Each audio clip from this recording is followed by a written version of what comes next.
Igreja, uma boa noite, amém? Glória a Deus pela tua vida, você está aqui, você que também está nos assistindo. Deus possa derramar do teu poder, continuar derramando a sua unção, o seu amor sobre nós, amém? Abra por favor a sua Bíblia no livro de Atos, no capítulo 20. Atos, capítulo 20. A partir do versículo 11.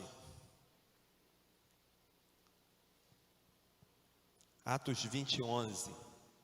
Diz assim: no primeiro dia da semana, estando nós reunidos com o fim de partir o pão, Paulo, que devia seguir viagem no dia imediato, exortava-os e prolongou o discurso até meia-noite. Havia muitas lâmpadas no cenáculo onde estávamos reunidos. Um jovem chamado Eutico, que estava sentado numa janela, adormecendo profundamente durante o prolongado discurso de Paulo, vencido pelo sono, caiu do terceiro andar abaixo e foi levantado morto. Descendo, porém, Paulo inclinou-se sobre ele e, abraçando-o, disse: não vos perturbeis, que a vida nele está. Subindo de novo, partiu o pão e comeu, e ainda lhes falou largamente até ao romper da alva. E assim partiu. Então conduziram vivo o rapaz e sentiram-se grandemente confortados. Amém? Feche seus olhos. A gente vai estar orando mais uma vez. Pai querido, em nome de Jesus, nesse momento, ó Pai, nós queremos te pedir a tua presença ainda, Senhor, aqui no nosso meio, que tua palavra possa vir de encontro às nossas necessidades nessa noite, e aquilo, Senhor, que vamos ouvir do teu trono, venha, Senhor, nos dar, Senhor, a resposta que precisamos, venha trazer o alívio, Senhor, que tanto precisamos nesses dias, ó Pai, que têm sido tão difíceis, tão atribulados, tão angustiantes, mas que o teu renovo venha sobre nós nessa noite, em nome de Jesus, amém. O que nós vemos aqui? Era um domingo, a Bíblia diz que era o primeiro dia da semana, todos estavam reunidos no terceiro andar, então havia um culto, era a ceia do Senhor. Nós vimos que Paulo, ele repartiu o pão, Paulo pregava, então havia um público que o assistia, havia pessoas naquele lugar, Paulo então estava ali ensinando, pregando. Paulo não se preocupava muito com o tempo, porque a Bíblia diz que no dia seguinte ele ia viajar, mas ele tinha um interesse muito grande de ensinar para aquele povo, mostrar para aquele povo, pregar para aquele povo algo importante. Ele estava naquele momento declarando para aquelas pessoas que se encontravam naquele lugar. E então tem de repente um acidente. Um jovem chamado Eutico estava sentado numa janela e ele adormeceu e ele caiu, adormeceu, caiu e morreu. Adormeceu, caiu e morreu. Você vê a sequência desses fatos, mostra e revela que quando nós começamos a nos descuidar da nossa fé, quando nós começamos a não mais nos importarmos de buscar a presença de Deus, quando nós achamos que as coisas estão indo muito bem e de que agora eu talvez não precise mais com tanta intensidade buscar a presença de Deus, começa a ter em mim, no mundo espiritual, espiritualmente falando, começa a acontecer em mim um sono. E se eu não vigiar, se eu não me despertar, se eu não cair em si, não perceber essa situação, a tendência é de que eu pegue no sono, espiritualmente falando, que eu caia e que eu morra. No Salmo 1, no versículo 1, e tem exatamente a mesma ordem. Se você observar lá, está dizendo que bem-aventurado o homem que não anda no conselho, bem-aventurado é o homem que não se detém no caminho, bem-aventurado é aquele que não se assenta na roda. Então você vê, você está andando, você para e você senta. Esse é o caminho natural do pecado, ou o caminho natural de quando nós estamos adormecidos, quando nós estamos dispersos, quando nós perdemos o foco, quando nós tiramos os olhos daquilo que é importante, quando nós começamos, de repente, a não mais focar em Cristo. Eu não começo mais a olhar para a cruz, mas eu começo já a deixar os meus olhos da cruz e começo a me interessar por algo diferente. Eu começo a sentir, de repente, um certo prazer naquilo que está lá fora. Eu começo a sentir uma certa alegria de estar lá fora. Eu começo a ver coisas que de repente começam a me agradar, porque eu estou dormindo, eu estou caindo e eu estou morrendo. Esse é o caminho que o pecado traz, esse é o caminho de morte, que todos nós, independente se estamos aqui ou não, todos nós, se não vigiarmos, se não lutarmos, se não batalharmos pela nossa fé, se nós não perseverarmos, se nós não permanecermos firmes, se eu não tirar, se eu permanecer com meus olhos em Cristo, esse é o caminho natural, espiritualmente falando. Adormeço, caio e morro. Eu estou andando, eu paro e eu sento. Esse é o caminho natural. Então, o Paulo estava aqui e ele não tinha intenção nenhuma de parar o seu discurso, ele não tinha intenção nenhuma de fazer um milagre naquela noite. Paulo não tinha intenção nenhuma, pelo contrário, Paulo estava muito entusiasmado pela quantidade de pessoas que estavam ali, pela obra que estava crescendo naquele lugar. Paulo estava feliz de estar ali e de saber que ali estava se reunindo uma igreja e que essa igreja cada dia se fortalecia e ele precisava passar algumas orientações para essa igreja. Paulo não estava preparado para que, naquele momento, ele realizar um milagre de ressuscitar alguém. Ele não estava preparado para isso. Então, Eutico, esse jovem que a Bíblia diz aqui no versículo 9, um jovem, né, chamado Eutico, mas olha, independe da idade, independe do tempo que eu tenho de igreja. Eu estou na igreja há 40 anos, eu estou na igreja há 500 milhões de anos, não importa. Não importa, não tem idade. Nós precisamos perseverar. A Bíblia diz que o diabo, ele anda ao derredor tentando tragar quem possa. Ou seja, ele está ao nosso derredor tentando fisgar e tirar alguém. E se você cochilar, se você dormir, ele vai dar um bote. Precisamos estar constantemente. A Bíblia fala, nós precisamos constantemente vigiar e orar, vigiar e orar, vigiar e orar. Então, o primeiro passo é vigiar, o primeiro passo é eu estar atento. E esse jovem, e a Bíblia, quando a Bíblia relata um fato, e tudo que está na Bíblia não é por acaso, sempre tem um motivo. E a Bíblia diz que nesse lugar havia muita luz. Está descrito, você percebeu? Havia muitas lâmpadas nesse lugar, havia muita luz. Ou seja, o lugar em que a igreja se encontra, o lugar onde a igreja está, é um ambiente de luz.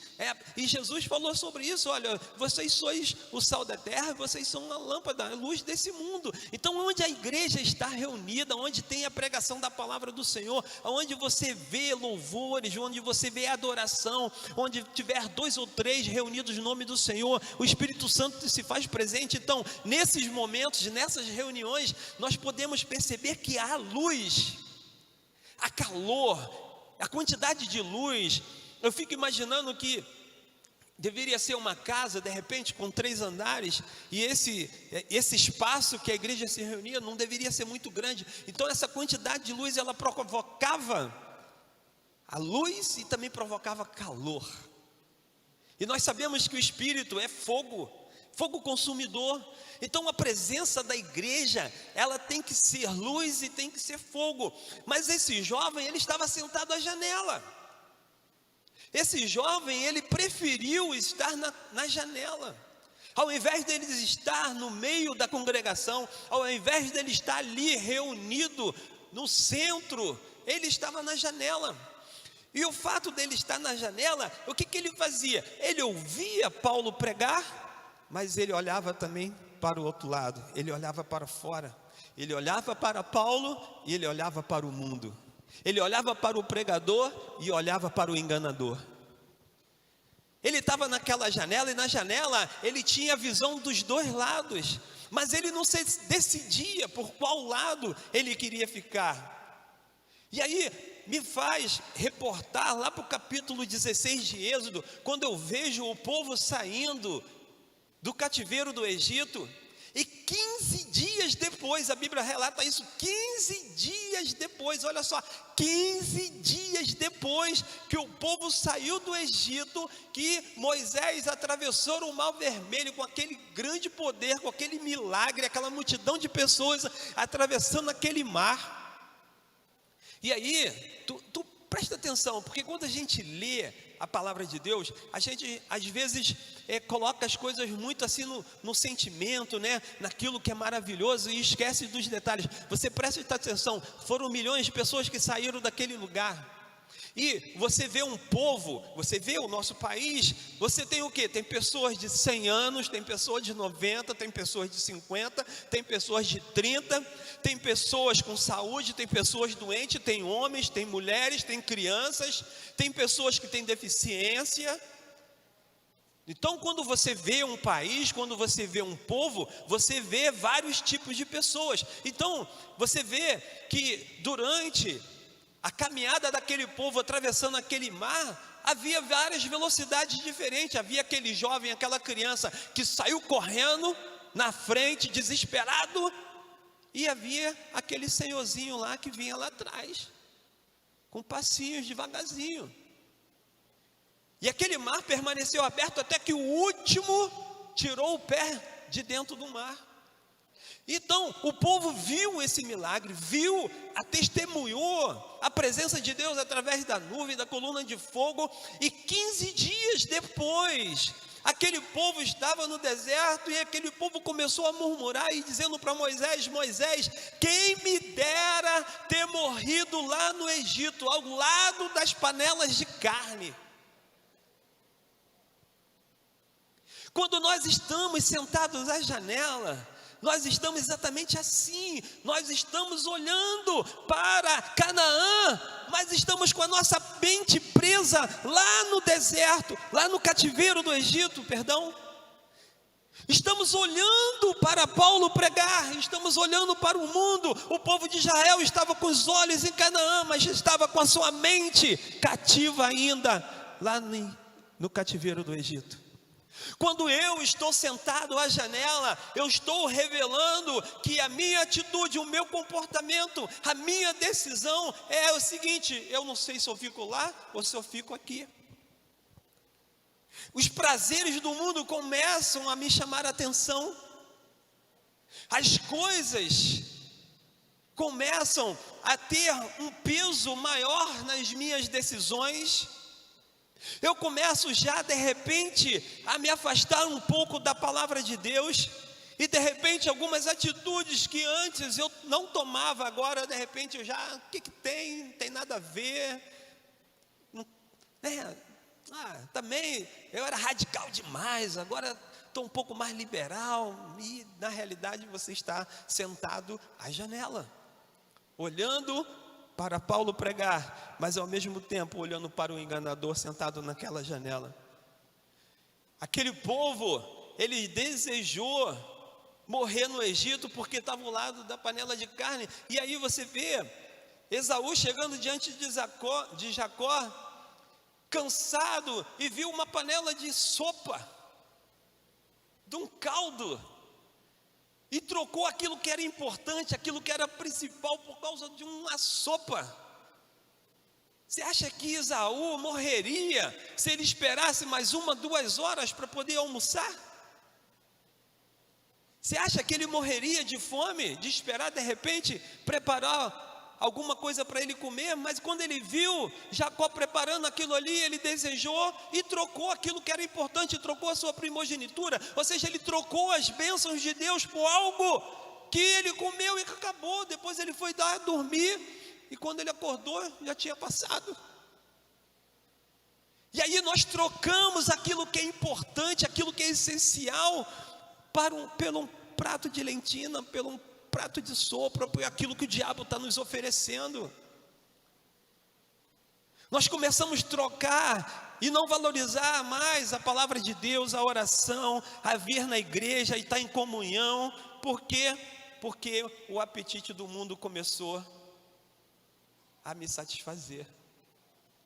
As coisas do mundo começaram a me satisfazer, começaram a me dar prazer, e eu achei isso bom, eu gostei, comecei a me sentir, e aí, a palavra de Deus que nesse momento, eu morro, caio e morro. Nós somos como brasa no braseiro. Moisés, quando estava no deserto e preparou todo o tabernáculo, e aí Deus mandou Moisés sacrificar primeiro para Arão. Arão fez um sacrifício para ele mesmo, pela sua família. Depois Arão fez um sacrifício pelo povo, pelo perdão, pelo povo. Depois Arão preparou um sacrifício, e naquele momento a palavra de Deus diz que caiu fogo do céu e consumiu aquele holocausto, com uma sinalização de que Deus aceitou aquilo tudo que estava acontecendo, tudo aquilo que Moisés e Arão fizeram. Caiu fogo do céu, e Deus disse assim: olha, o trabalho de vocês agora é não deixar esse fogo apagar. Então, a partir daquele momento, tudo que estava dentro do tabernáculo, ele deveria ser aceso com aquele fogo. Todas as lamparinas que estavam ali no lugar santo, deveria ser aceso por aquele fogo, e o fogo ele queimava no altar dia e noite, 24 horas por dia, 7 dias na semana, 365 dias no ano, e aquele fogo queimava, e não poderia deixar aquele fogo apagar, porque aquele fogo era santo. Então, você já fez churrasco, você compreende muito bem, de quando você se afasta um pouco do fogo, o carvão começa a virar cinza, e uma camada de cinza começa a tomar, envolver o carvão, e o fogo apaga. Então o que é necessário? É necessário você ir lá e soprar, é necessário você abanar, para aquela cinza sair, para que o carvão volte de novo a ser aquela brasa. Exatamente assim, se você continuar na janela, se você continuar sentado na janela, você vai começar a se revestir de uma camada de cinza.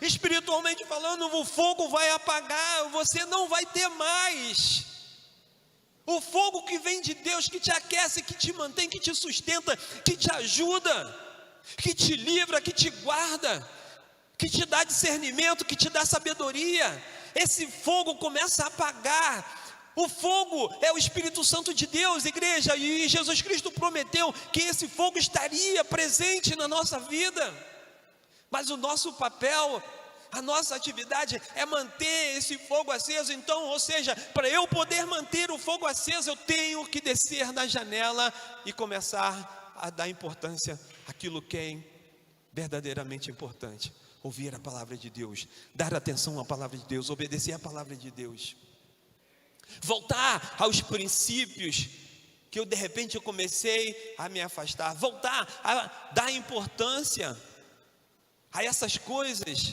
que são necessários para que eu possa me manter firme, para que eu não venha cair da janela.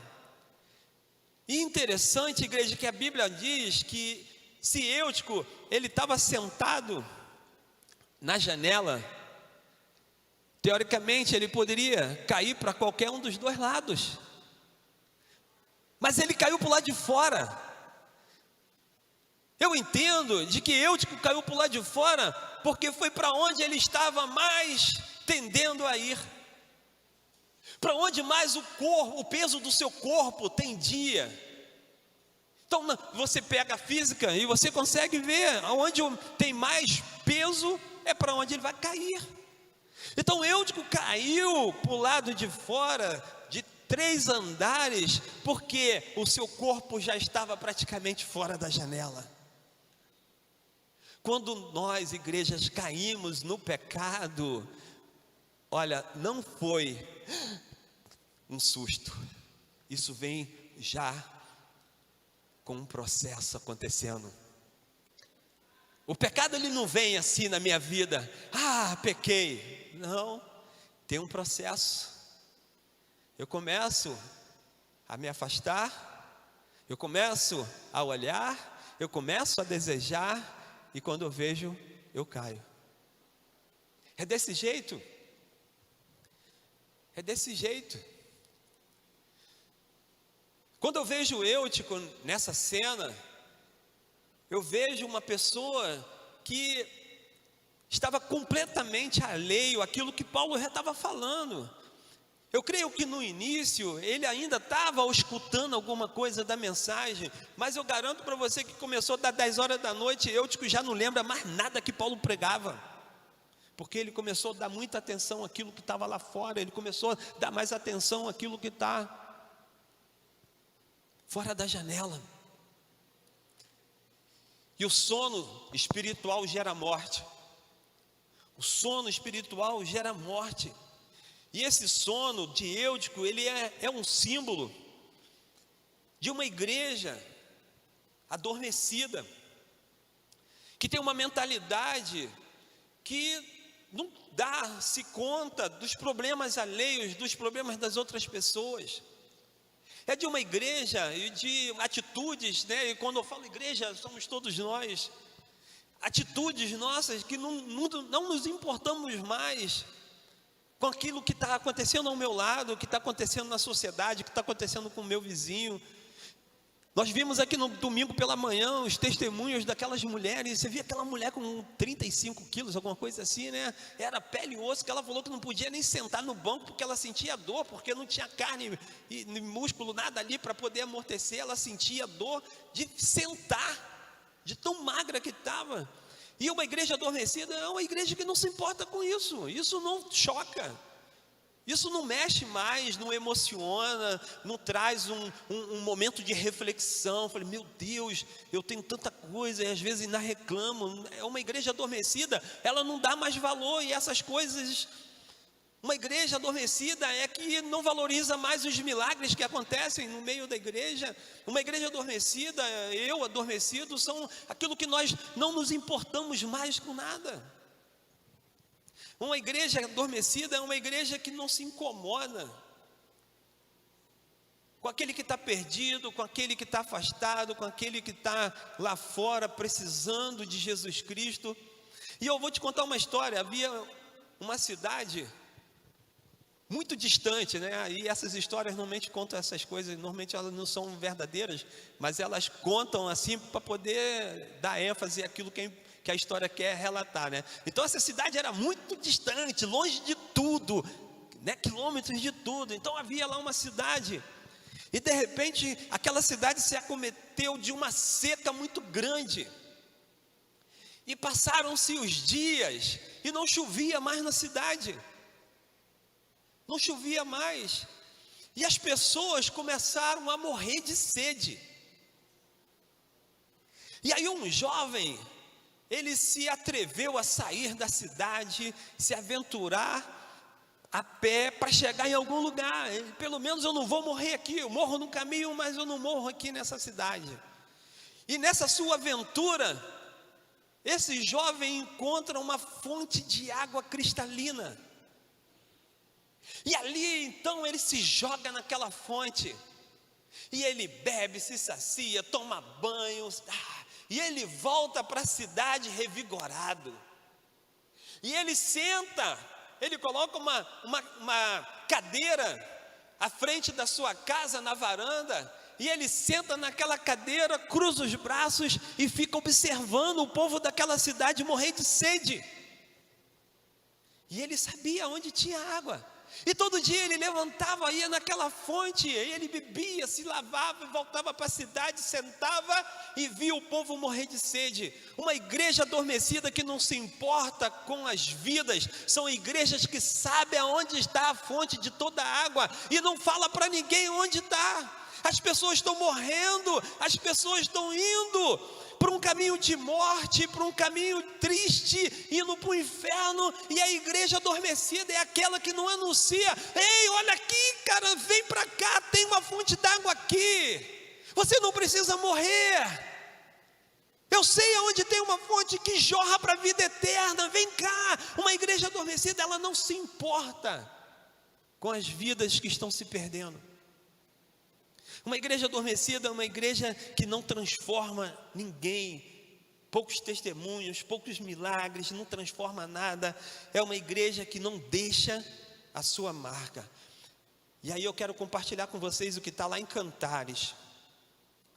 Em Cantares, no capítulo 2, no versículo 16, a Sulamita diz o seguinte: como és formoso, amado meu, como és amável. Desculpa, esse eu li errado, 2,16, está aqui. O meu amado é meu, e eu sou dele. Então veja bem, a Sulamita aqui no livro de Cantares, ela representa a igreja, e ela diz: o meu amado é meu, e eu sou dele. Lá no versículo 5, no versículo 2, ele diz assim: abre-me, minha irmã, querida minha, pomba minha, imaculada minha, porque a minha cabeça está cheia de orvalho, e os meus cabelos das gotas da noite. Então o noivo está batendo e está chamando a noiva, dizendo: abre, e ele faz vários elogios para a noiva. Ele declara palavras de amor, de carinho para a noiva. Aí olha a resposta da noiva, no versículo 3: já despi a minha túnica, hei de vesti-la novamente, outra vez? Já lavei os meus pés, tornarei a sujá-los? O meu amado meteu a mão por uma fresta, e o meu coração se comoveu por amor dele. Levantei-me para abrir ao meu amado, as minhas mãos destilavam mirra, e os meus dedos mirra preciosa sobre a maçaneta do ferrolho. Abri ao meu amado, mas ele já se retirara e tinha ido embora. A minha alma se derreteu quando antes ele me falou. Então olha só, nós, se estivermos adormecidos como igreja do Senhor, Ele está batendo, Ele bate a porta e Ele diz: noiva minha, amada minha, olha, querida, pomba, imaculada, igreja, abre esse teu coração, abre aí a tua vida para mim agora. E aí você, muito acomodado, dormindo no seu leito, acomodado no seu sono espiritual, diz: eu vou me levantar daqui agora, eu vou trocar de roupa outra vez, eu vou buscar a ler a Bíblia outra vez, vou começar a orar de novo, vou começar a frequentar a igreja, e aquele negócio todo, eu vou voltar. E aí quando a noiva se deu conta, e ela falou: o meu coração está aflito, e eu vou agora abrir por meu noivo. Quando ela chegou lá, a única coisa que ela encontrou foi o cheiro da presença do noivo, que o noivo já tinha ido embora, que o noivo já tinha partido. A única coisa que ela encontrou nas maçanetas foi o perfume da sua mão, que quando ele forçou a maçaneta para tentar abrir, o perfume da sua mão ficou na maçaneta daquela porta. Uma igreja adormecida, eu sentado na janela, adormecendo, não mais atento para as coisas de Deus. Jesus Cristo está batendo na porta, e Ele está clamando: igreja acorda, desperta igreja, desperta, ó tu que dormes, eu estou à porta, eu estou voltando, eu estou chegando. Mas muitos ainda estão dormindo e não estão acreditando mais que Jesus Cristo está para voltar. Estão sentados à janela, pagando para ver.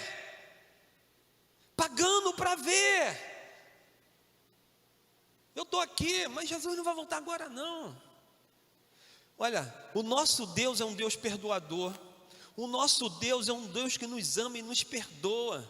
E é certo de que se eu pecar, se eu errar, eu me arrepender e confessar o meu pecado, e eu chegar diante dele, é fiel e justo para ele me perdoar. Mas será que se eu viver na janela, será que se eu continuar olhando para as coisas do mundo, haverá tempo de eu me arrepender? Haverá tempo de eu voltar? Porque ainda hoje há tempo, como Paulo fez, de descer, pegar aquele jovem, abraçar e trazer ele de volta à vida. Hoje ainda é tempo, mas 2 segundos após, eu não sei se haverá mais tempo. Então nós, como igreja, como participantes desse corpo de Cristo, nós precisamos acordar e colocar de volta, aquecer de novo o fogo no meu coração. Eu preciso.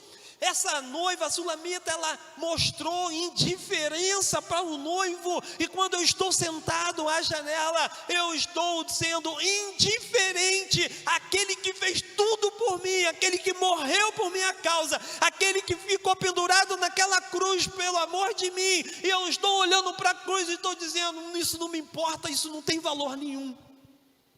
Eu sentado na janela, eu estou desvalorizando tudo aquilo que Deus fez por mim, e estou dizendo que isso não vale nada, que o sacrifício de Jesus Cristo não tem importância. Não tem importância. Não foi nada. É desprezível. É desprezível. Porque quando eu estou dormindo na janela, eu começo a dividir a glória de Deus, e Deus não divide a sua glória com ninguém. Ele não divide a sua glória com ninguém. A glória é de Deus. Então eu preciso conferir glória a Ele. E como eu confiro glória a Ele? Eu confiro glória a Ele sendo o máximo possível fiel àquilo que Ele me pede. E o que Ele me pede? Que eu seja fiel às suas escrituras, aos seus mandamentos, que eu busque de todo o coração segui-lo e amá-lo e cumprir os seus mandamentos, e que seja fiel àquilo que Ele quer, e assim eu glorifico a Deus. Igreja, eu não glorifico a Deus somente com o meu levantar de mãos, eu não glorifico a Deus somente com o meu louvor, com o meu choro, eu não glorifico a Deus somente no meu falar em línguas, eu não glorifico a Deus somente com isso, eu glorifico a Deus sendo fiel à sua palavra também. Porque não adianta nada eu saltar aqui, como a missionária Gabriela falou aqui há 3 semanas atrás, não adianta nada. Porque se eu não tiver um caráter santo diante de Deus, isso não vai resolver. Por quê? Porque a glória pertence a Ele, e Ele não divide a sua glória com ninguém. Ele não divide a sua glória por ninguém. Então, a Bíblia diz de que Jesus é a porta e não a janela. Não consigo entrar pela janela, eu consigo entrar pela porta.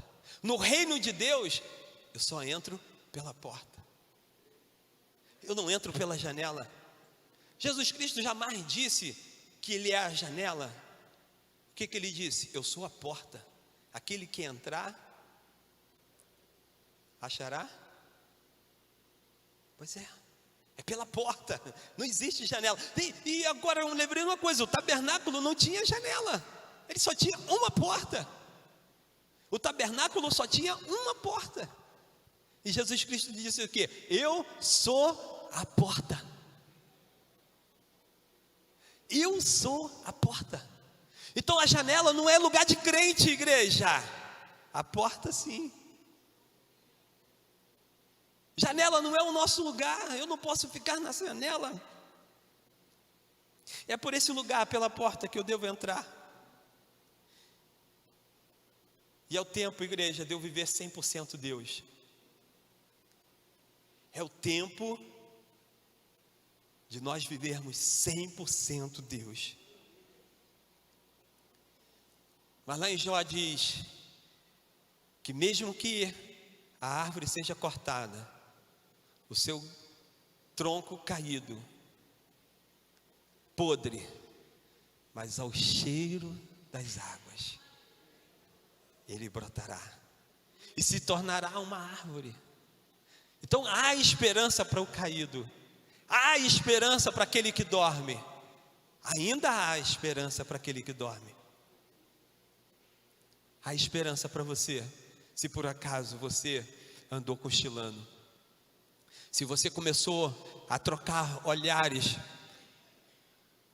para outras coisas que não sejam as coisas de Deus, ainda há tempo. A janela não é o meu lugar, a janela não é o teu lugar. Nós fomos chamados para ser luz, nós fomos chamados para revelar o amor de Deus, nós fomos chamados nesse lugar para fazer a diferença, para revelar ao mundo que há salvação, de que há uma fonte de água cristalina, que não tem necessidade deles morrerem de sede, porque a fonte de água que é Jesus Cristo, ela sacia a fonte de todos nós. Nós estamos nesse lugar para pregar o Evangelho até de madrugada. E eu entendo que esse pregar o Evangelho até de madrugada não significa que a gente tem que fazer um culto aqui todo dia, que seja uma vigília, não. Mas é pregar constantemente, é estar pregando, é estar vivendo, que às vezes o nosso viver, as nossas atitudes falam mais altos do que as nossas palavras, mas as palavras também têm efeito, e elas também devem ser pronunciadas, então eu devo pronunciar e devo viver. Nós fomos chamados para isso, e para isso eu tenho que estar no braseiro, para isso eu tenho que estar com fogo, para isso eu tenho que estar no centro da sala, não posso estar na janela, porque Deus, Ele não ama uma igreja adormecida.